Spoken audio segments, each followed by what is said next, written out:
Ice cream ice cream ice cream ice cream ice cream ice cream ice cream ice cream ice cream നമുക്ക് മേടിക്കാം. ആഹാ, അത് ശരി. ഇപ്പൊ തന്നെ ഐസ്ക്രീം വാങ്ങിക്കാം. ഒറ്റ എണ്ണത്തിന് ഇങ്ങോട്ട് കയറ്റി പോരുത്, പറഞ്ഞേക്കാം. എന്നാ പിന്നെ സെക്യൂരിറ്റി അടുത്ത്. ഐസ്ക്രീം വാങ്ങാൻ എന്താ വഴി? നമുക്ക് പപ്പായോടൊന്ന് ചോദിച്ചാലോ? ശേലായി. പപ്പയാണ് ബസ്സൂലിക്ക് കാശില്ലാതെ കോളേജിൽ പോലും പോകാണ്ടിരിക്കുക. മോളി, ബോബാ, രണ്ടുപേരും ഇവിടെ വാ. ആഹാ, എന്താ അമ്മച്ചി? ഞാൻ മുട്ട വിറ്റ് കാശ് കൊടുത്ത് ഐസ്ക്രീം മേടിക്കും. അല്ലടി, രണ്ടിന് ഇന്ന് ഞാൻ. അമ്മച്ചിയുടെ വരട്ടൊന്നും എന്നോട് വേണ്ട. എന്നെ എങ്ങനെ തല്ലിയ വനിതാ കമ്മീഷന് പരാതി കൊടുക്കും ഞാൻ. കൊണ്ടുപോയി കൊടുക്കടി പരാതി. ചിട്ടിക്കാരത്തിന് കൊടുക്കാൻ പറ്റുന്ന കാശാ.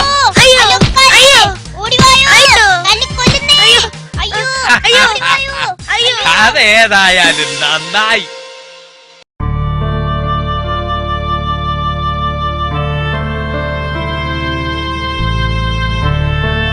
ഇതൊരു വീടാണോ? ഇതിനെ കാരാഗ്രഹം എന്നാ പറയേണ്ടത്. ഇതിലും ഭേദം വല്ല അനാഥമന്ദിരത്തിലും കഴിയുന്നതാ. നമുക്ക് നാട് വിട്ടു പോകാം.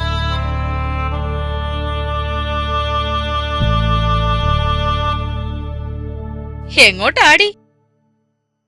ഈ തടവറയിൽ നിന്ന് ഞങ്ങളൊരു മോചനം ആഗ്രഹിക്കുന്നു. വഴക്കും ചൂരിലും വെള്ളം കോരലും ഇല്ലാത്ത ഒരു ലോകത്തേക്ക് ഞങ്ങൾ യാത്രയാവുകയാണ്. അതേത് ലോകം? ചന്ദ്രനിലേക്കാന്നോടി?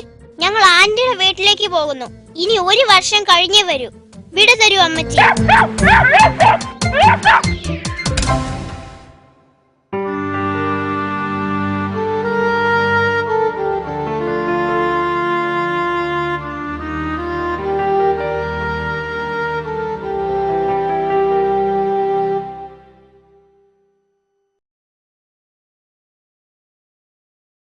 ബെല്ലടിച്ചിട്ടൊന്നും ഒരനക്കവുമില്ലല്ലോ.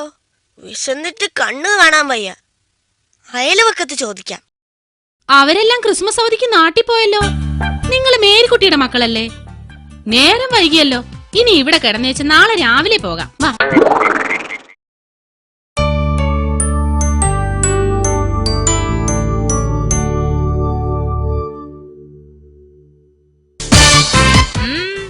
എന്താടി പെട്ടെന്നിങ്ങ് പോന്നത്?